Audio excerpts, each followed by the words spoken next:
Hi, I'm Keith Allen, and I play Murphy on Z Nation, and I listen to One Up Gaming Podcast.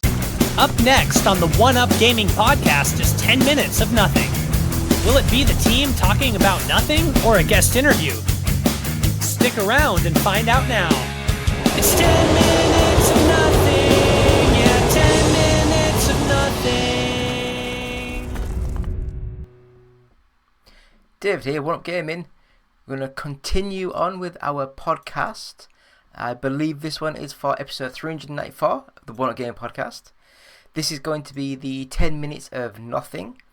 And basically 10 minutes of nothing is a feature where we have 10 minutes and we have to try and talk about that feature for 10 minutes. If we run out of time, perfect. That means we've talked a load of crap about that thing. And hopefully you've got some insight into what we've been going on about. If we run out of ideas and run out of things to say within that 10 minutes, then we have failed. So there's a 10-minute timer that'll pop up at the bottom of the screen so you can see how long we've got left.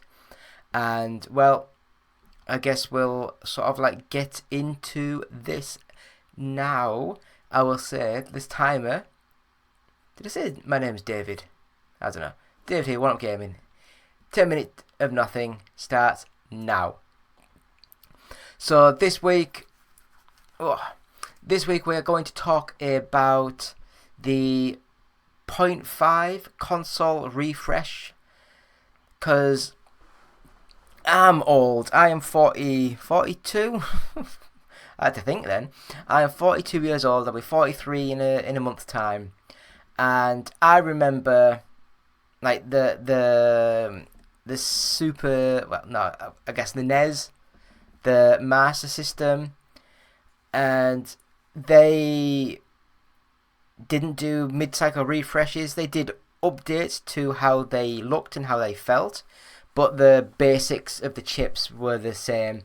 You could buy a game that was made 10 years later and still play it in the old machines if your console would work, because the NES, that top loader, Jesus, that spring mechanic, it knackered up so quick on that Nintendo Entertainment System. I guess that's why the was it the NES Junior that came out in America? It was like a top loader. But again, same for the Super Nintendo and the Mega Drive or the Genesis. That again had new revisions, but the basics of the consoles were the same. So they never really had a performance upgrade or any boost in visual aids, anything like that. Things that happened like that back in the day was a cartridge with chips built into the cartridge. So you had the virtual, what was it? The VRP, virtual reality processor, I can't remember now, for the Mega Drive that was on, it basically just had Virtua Racing. That was the only game it was used with. And the Super Nintendo had the Super FX chip made by Argonaut Software, I think it was. And they just allowed 3D environments, they allowed better performance, but that was just one thing that would work. That's where the Sega 32X sort of came into it, because that was basically what Sega thought was people want better things, and with having better things, the cartridges were like $100, like £90 each, and it was like, well, no one's going to pay that kind of money for the games. So Sega thought, well, we'll make a device that's $150, £150, plug it into the Mega Drive, and that was basically the chips on the Virtua Racing sort of game for the Mega Drive.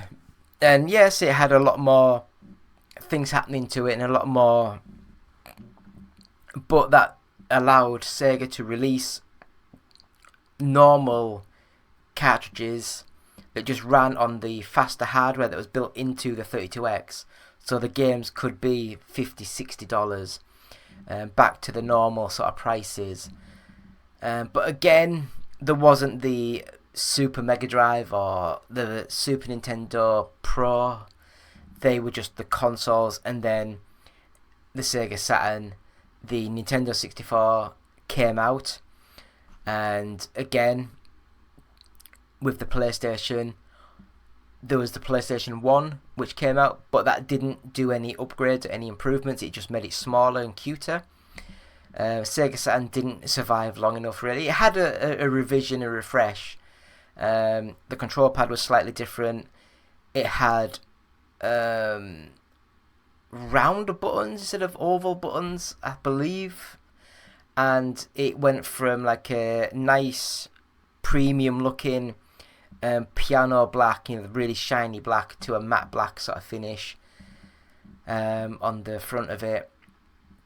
But it didn't really change the internals. Oh, well, there was changes, but they were all different. Like Mitsubishi, Motorola, all that type of thing. Mitsubishi? I can't remember.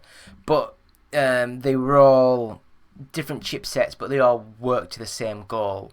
So there wasn't any inherited upgrades. Same with the PlayStation 2, Xbox, and the GameCube. They all just came out, did their life cycle, and then the Wii, the Xbox 360, and the PlayStation 3 came out. This is when things started to get a little bit changed. I remember back in the day when you get a PlayStation, and when the PlayStation 2 was out, you could pick up the PlayStation brand new for like 50 quid. And every year when it was on the market, it had dropped down £50. So it started off at 300, and after a couple of years it was down to 200, and then it came down to 150. The PlayStation 3 and the Xbox 360 generation was the first one where the machines came out and they basically dropped down to like £200, I believe. £250, £200, that kind of price. And they stayed that price throughout the full cycle of the machines. Now, whether that's good or bad, it just prolonged the life of these game machines, these consoles. And I've just felt as though that didn't want to do any upgrades. And then the Xbox One and the PlayStation 4 came out. The PlayStation 4 was, I'm not going to lie, it was made significantly better than the Xbox. Xbox was, at that stage, much more focused on multimedia, split screen, split the processors, all that type of thing. But because of that, it made the processor it had not as good as the PlayStation 4. So, but then this was the first generation of the 0.5, where it was the PlayStation 4 Pro and the Xbox One X sort of came out, I believe, and also the One S. But the One S was slightly better, but the One X was significantly better. I think that was even better than the PlayStation 4 Pro, and it got what they wanted. It had slightly better technology, not massively better, and it just made the machines more expensive, and they dragged out the console cycle much, much longer. And it looks as though they are doing it again this generation. PlayStation 5 Pro is all but confirmed. It looks as though, I mean, I'm looking at these numbers. PlayStation 5 has an 8-core 16-thread Zen 2 at 3.5 GHz. And the PlayStation 5 Pro has an 8-core 16-thread Zen 2 at 3.5 GHz, which is identical, but it can go up to 3.85 GHz. So it's just, I think it's saying that it's like a 10% jump.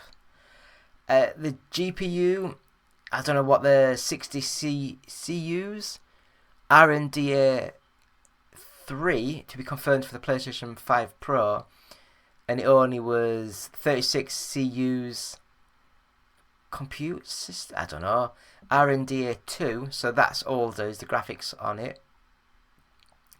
And the teraflops, I mean, this means nothing to me. I don't care about teraflops.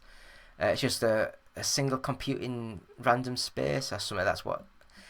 And the PlayStation 5 can do 10.23 teraflops per second. and the PlayStation 5 Pro can do 33.5. So it's a big jump. GDDR6 memory. They've both got 16 gig, but the PlayStation 5 is 14 gigabits per second, and the PlayStation 5 Pro is 18 gigabits per second. So it is just little bits here and there are just better, but in the grand scheme of things, it looks as though it's gonna push it slightly. So instead of being like 4K 30 frames a second, it might be 4K 60 frames a second, depending on how they make things. It just goes on how they optimize it, how they do things. I just don't like this. I honestly think that the PlayStation 4 and the Xbox One came into their generations 10 years ago woefully underpowered, and they just tried to prolong it. And then the same with the Xbox Series X and the PlayStation 5. They came into the generation a hell of a lot better, but now we are getting to the stage where we do need to have new consoles, and because of the pandemic and the chip shortages, people are just now starting to buy that. There is the timer. We have the timer. So, yeah, that's just my views and opinions of the PlayStation 5 Pro, PlayStation, the Xbox Series XX, or whatever the hell they want to call it. Because I believe that they will try and do something if they haven't already got it up and running. Because games consoles are a numbers game. When you have a machine that the opposition can clearly say it will run 10% faster, then unless you're massively into the ecosystem, why the hell would you pay £500, give or take, for a console that you know is nowhere near as good as the competitor? So I do think that they will do something, even if it's to... But then they don't want to announce anything until it's almost ready, because you don't want to eat your own sales. So, yeah, it's just a mental weird situation that we find ourselves in. So, it's been me, David, One Up Gaming. Did I say it was... Oh, well... 394 of the One Up Gaming podcast. So we'll have a quick break. So I'll see you in a few seconds.